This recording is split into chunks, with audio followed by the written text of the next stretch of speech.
Mohamed Noor, and with Mr. Ghazali today, Muhammad Ghazali bin Othman. I am the Assistant Secretary General for Majlis Belia OKU Malaysia, and with here today is Mr. Ghazali, is the Secretary General for the Malaysian Youth Disability Council. Okay. On the next one is introduction. Okay, basically, what I want to want to share with you regarding the introduction. Okay, I think this is one of the most important part, which is in terms of the impairment and disability. Okay, basically, we often heard that people will always mention about disability, persons with disabilities, disability. What is disability? And what does it mean by impairment? How does it differ? Okay, basically, impairment is a long-term, I can say that it is abnormalism. Okay, let me read to you the definition to be exact. Okay, impairment, according to the International Classification of Functioning Disability and Health, is the loss or abnormal body parts, loss of functions, or it's either physiological and psychological, referring from the difference of the statistical difference from the mean of the population on a standard norm. Okay, that's one of the thing. Another thing is, if you look to the UNCRPD, United Nations Conventions of Rights of Persons with Disabilities, and also our own ACTA, the ACTA OKU 2008, the PwD Act 2008, it states that persons with disabilities include those who have long-term physical, mental, intellectual, or sensory impairments. Okay, that is impairments. But in the UNCRPD, it continues the definition of PwD by including the definition of the disability itself, which in interaction with various barriers may hinder full and effective participation in society on an equal basis with others. Okay, that is what we can say about the concept of disability itself. Okay, so basically, what I want to share with you today. Okay, let's go back to the slide. Okay.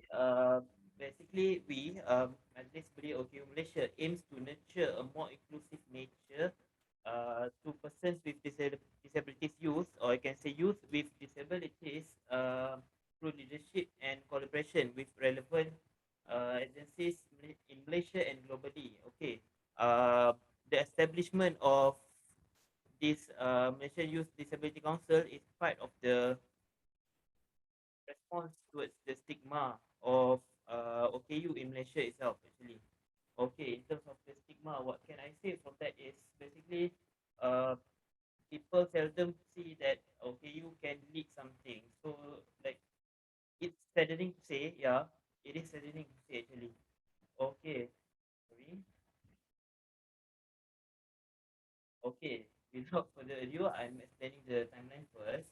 Okay, basically, have started actually some years ago, which is starting from 2015, in which we are known as Sukarelawan Sokongan OKU or SOKU under Majlis Belia Malaysia. And also after that, we include the term Belia OKU and still retain the naming as SOKU. And after that, in 2017 until 2020, 3 years, we took to establish the Majlis Belia OKU Malaysia. At this, we do have several meetings with regard to that, and with an enormous effort from Mr. Muhammad Faiz Suhaimi and also Mr. Khairul Anwar Korai. Actually, previously I thought Mr. Faiz Suhaimi was with us earlier, I think. Okay. Okay. That is the summary of our journey. So, what are our challenges? Okay. I will hand the floor, or I will pass the floor to Ghazali Othman. Ghazali, the floor is yours. Okay, thank you, Mr. Nasrul. Okay, hi everyone. Morning. Okay. Okay. So before this, you know my name, Ghazali Othman, as a Secretary General in Majlis Belia OKU Malaysia. Okay. Here is challenges that we face actually. The first one is development of youth with disability. Okay. As today, absent of platform in decision making, skill training and access for information and awareness of relevant agency towards PWD. So we try to have a awareness in the several agency yeah, towards PWD because this one we try to be more awareness lah to the agency. Okay, next, so for the changing and perception of youth with disability towards NGO, and we also one of the voice for the centralization PWD youth. Okay. Nasrul, you want to add something for this challenge? Okay, so basically, we Mm-mm. aims to change the perception of youth with disabilities towards NGO, and also I can say Pertubuhan Belia itself or youth associations. As to Mm-mm. mentioned by Dr. Anthony before, there are some of the perceptions, some of the yeah, I can say perceptions in terms of how the youth with disabilities perceive how like for example how the NGO their participation, I can say, in terms of the Participation. participation. And also we want to centralize the PWD's youth. So as a youth association related with disability, we aims to bring together the voice of persons with disability, and also to instill the awareness. That's why in before, if you see the definition, actually why I intro with the definition is part to share with you in terms of the disability awareness. Okay, I think I'll pass back the floor to Ghazali. Okay, that's what we challenges. Okay, next for the strategy, this is a strategy that we do to encounter the all the challenges lah.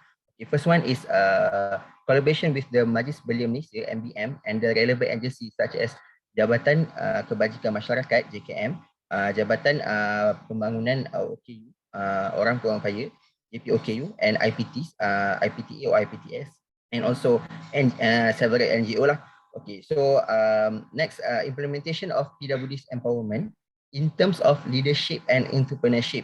Okay, first of all, before this, we already conducted one of the program, conducted one of the program in the Selangor, say lead for the entrepreneur, and the latest one we conduct program e-sport for the OKUs.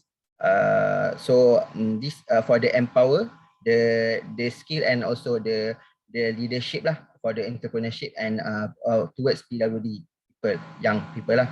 Okay, so the last one is collaboration with the PWD youth across states. Okay, in Majlis Belia OKU Malaysia, we go to the across all the states and open many branches, and for now we already have in the Johor, Selangor, and also Kelantan, Kedah. So towards for the MBOKU lah. So this one we go to the ground, to the grassroots to find many of the young people, PWDs, to empower their skills and leadership and others lah. Okay, so next, go to the Mr. Nasrul. Okay, so basically, it's my turn again. Okay, so what I want to convey or I want to share with you guys is the key takeaways in terms of the importance of the SDG goals, which is the SDG 17 and also SDG 10, which is the reducing inequalities and also partnership for the goals. Okay, so basically, yeah.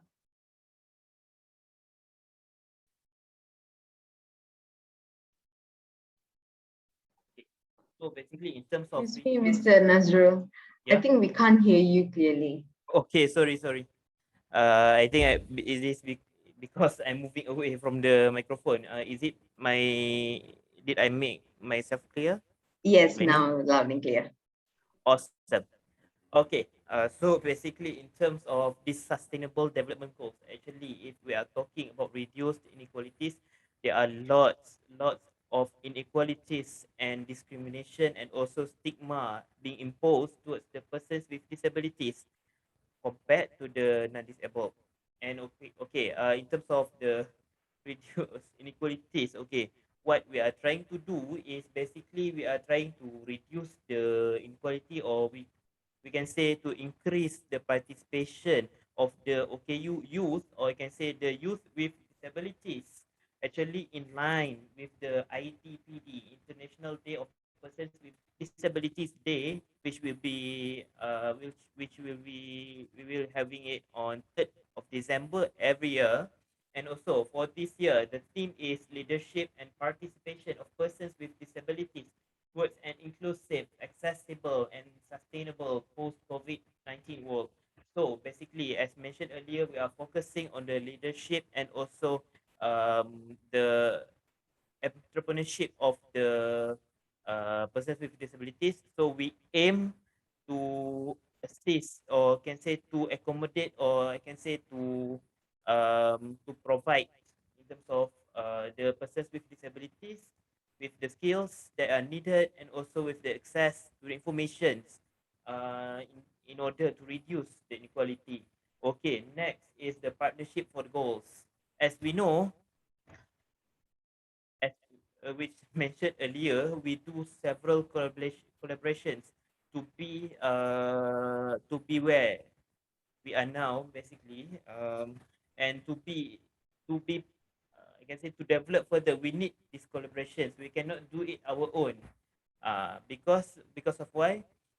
Because I can say if we do it on our own, I can say the resources are limited, and also in terms of the groups, the OKU are the minority groups. So what can I say is, why don't we work together to achieve the same goals, to achieve a more sustainable and equitable life together? It's actually, if I can say, in terms of disability, it is not these two SDGs only. There are lots of SDGs that we can achieve together when we go for the number 17, which is the partnership for the goals. And I can say that can I do Manglish? Okay. So saya menyeru, I urge everyone of us together to achieve these sustainable development goals, to achieve a more harmonious, equitable, accessible, and sustainable society together. Okay, I think in terms of the presentation, that is all from me. Do you guys have any questions for us? Thank you. Thank you so much, Mr. Ghazali and Mr. Nasrul. Let me just check on the box if I can see any questions. Okay. So there's no questions, but anyhow, just one key takeaway, that what would you advise, or what would you say to our young people here on the importance of participation in making more inclusiveness, to bring more inclusiveness? What would you, how they can, get them be included? Okay, the first thing first, before we empower the persons with disabilities, we should be aware by the definition itself.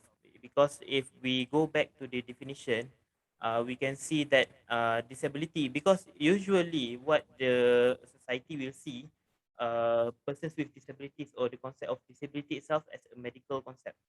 People will see it as, not everyone. I'm not blaming everyone. I'm not saying everyone have the same thought, no, but most of the society, and actually we are changing the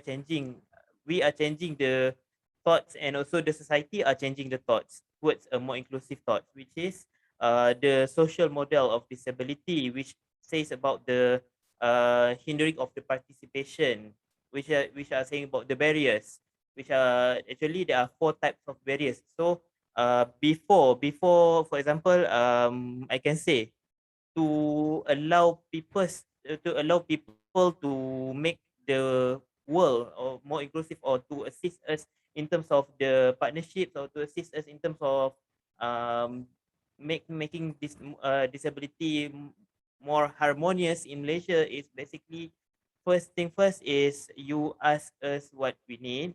Okay, that thing is very important, because it is actually what we are having is we sometimes we are lacking our needs. As a PWD, there are some of our needs has not been satisfied. Okay, this is a kind of psychological concept. If you heard the Abraham Maslow hierarchy of needs, okay, if you see the Abraham Maslow hierarchy of needs, the first need is the